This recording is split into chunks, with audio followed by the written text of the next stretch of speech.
Opxnex. Help me out with the pronunciation there. Are you almost always in tune with physical environment? I suppose. It's kind of a, I don't know how I could elaborate on having SE tool other than I'm always conscious of where things are. Like my drink is far enough away that it's not going to get spilled from some random movement, little things like that. And that might even be SI, but it's probably a combination between the two. Yeah, I hope that answers your question. Feel free to help me elaborate if you want. I thought it was ISTP who preferred introverted functions more. I thought I lived in the moment because I waste a lot of time doing what I want and not being productive. I'm almost never in tune. Well, I can definitely relate to living in the moment and not being productive. But I'm not sure. Maybe I need to reread your first question. Always in tune with the physical. Yeah.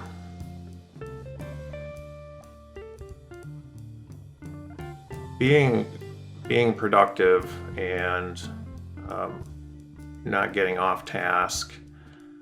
I haven't quite figured out. I know that the information is out there and what certain types are more likely to procrastinate, what certain types. See, I think maybe where I can meet you in the middle here is, I guess when we say in the moment, so we're not thinking about the future consequences of things. So yeah, it's easy to put off whatever responsibility that's really generic and boring that we had to do when you're not thinking about the consequences that will result from not doing it. And then what happens is we get to a point where 6 months later, now we have these pile of consequences and this pile of tasks, and now we're way behind on everything. And then it's like, oh, well, how about if I just go live more in my physical environment and just keep forgetting about those things in the past and not about what consequences will come in the future. It's kind of a never-ending cycle of procrastination and kind of denial. I don't know, denial or ignoring type behavior. So I definitely can speak on that. All of those thoughts are my own anecdotal experiences. I'll get to this question here. Let's see what we got. You lose track of time and a sense of physical environment when in the shower. I go on autopilot. I'm asking if you lose touch with your physical senses often. Sorry to. Oh no, we're not going off track or anything. This is what I was hoping it would be. I'd much rather engage with chat than watch CNN. I'm gonna re-look at this. Okay, do you lose track of time? Yeah, I do. Yes, and I think it's basically just I don't know if, I almost wonder if that's going to happen with almost all of the introverted dominant functions, because we're inward looking, and when we're doing our inward looking thing, it's so easy to just space out on whatever you're thinking about. And yeah, the shower is a place where it would happen, because you're in this comfortable environment, and kind of, it's a self-soothing type environment, and you can kind of just start thinking about things, So just recently, since smartphones started, I started, basically keeping notes of my thoughts that for, the first few decades of my life. I could have carried a notepad, but I didn't. But the feeling when you're deep in a thought and you want to remember that thought so bad, and you're like, it's such a good thought. There's no way I'll forget that. 10 minutes later, it's gone. It's gone. Yeah. Look up that similar thing you're talking about with Moby Dick. So they basically, the people who were decoding the Bible and saying they were finding all this stuff, the skeptics said, okay, well, let's go do this with Moby Dick, and they found basically the same type of phenomenon. It's basically you can predict outcomes with any long enough piece of text. But it's interesting how those types of things can, they're TI tricky, right? I've been working on a script. My next typology video is going to be more about TI, and it's going to be called The Truth About TI. And well, I'll give you guys some spoilers right now. The truth about TI is it's subjective, and it's not anything like what the typology community tries to make it out to be. It's it has this place in the community that's almost like only TI people can be right, and only TI people can be smart, and it's just such a complete pile of horse shit, because TI is our subjective truths that we've built this foundation from.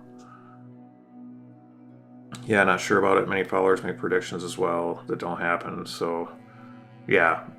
It's, in fact, it is a fun kind of. If you're ISTP, then you'll enjoy the looking into it. It's actually, I want to say, I'm sure you could probably find the documentary that I saw somewhere on YouTube or something. What's it called? The Bible Decoded, or Decoding the Bible, or something along those lines. But yeah, there's a few of them out there that are really fun. They're fun to watch. I think thinking about those things in a full circle of TI being tricked, right? TI can be convinced of bad ideas with good arguments. It's kind of like how I think that like places like 4chan and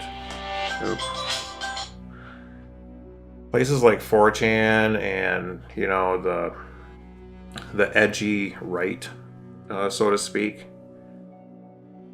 that's basically just a giant group of broken ass TI and NI. They've been fed these specific data point driven arguments, and TI can sometimes overvalue the data, and obviously it overvalues data and undervalues the tribe. And manipulated data can go a really long way in convincing a TI user to ignore their FE and basically lash out at the tribe. It's a really, I think it's a really common trap, and that's why there's so many thinking types, TI users in that in the community of edgelords. I think most of those people have real potential to be good thinkers. They're just too TI driven. They have animosities towards the tribe for whatever reason, and those animosities probably inflame, whether they're, the nationalist ideas, or, the kind of stuff that gets nurtured into our head about, racism and stereotypes. And TI users are actually very, very susceptible to that kind of thing.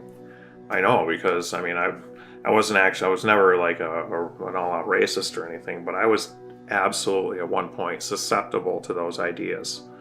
And I started my political adventures as a self-described libertarian. You know, when you have a group of people running around saying, "Hey, we want to make weed legal," and we think, everybody should just let anybody else do whatever they want as long as they're not hurting other people, and they've got all these rosy concepts that seem really, really smart.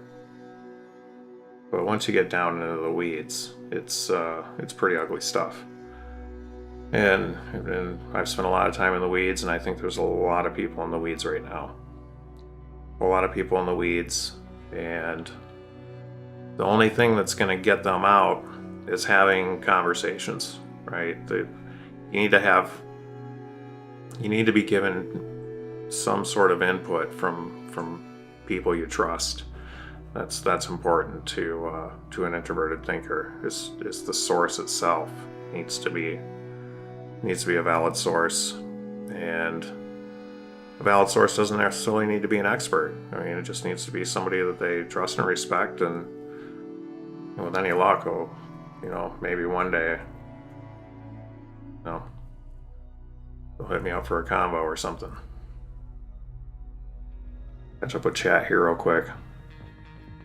Data can be selected and manipulated. Indeed it can, when repeated enough in an echo chamber of similar thought and personalities. It can be artificially elevated in value. And spot on, man. In fact, it's what we've been seeing. It's what we've been seeing for years now. You don't even have to be it doesn't even have to be a TI echo chamber. It's just the population as a whole. What makes more sense is all these people watch Fox News, and you get oh boy, maybe we'll go on about that some other time. I've always thought of general chat on the internet as kind of a neutral thing. It's a little bit of a time waster, but once in a while you find a diamond in the rough, and that's about all I can hope for, is to offer a diamond in the rough here and there. Unfortunately, it's gonna have to wrap it up here, folks. Thanks for hanging with me this time. I'll see you on the flip side.